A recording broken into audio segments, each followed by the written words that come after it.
là cái át chừng đó.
Xem rồi nếu mà dùng tay thôi đi nữa.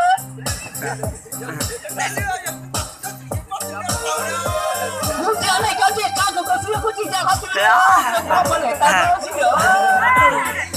Chẳng lo ta chỉ dùng của ta tăng đi nữa.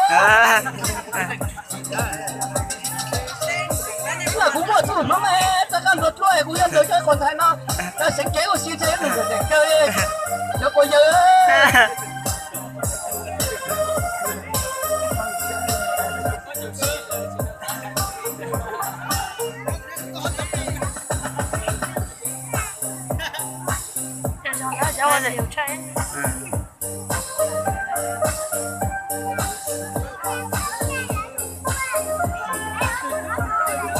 Ôi gì mà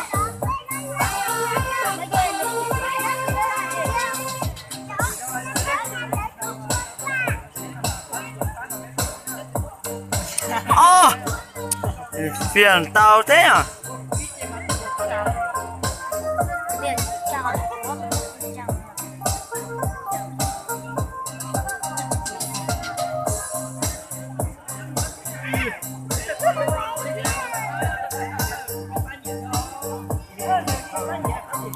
Một tờ hay mất tại mất tụ này tên nên hả mất sao giờ có mất chân gì luôn.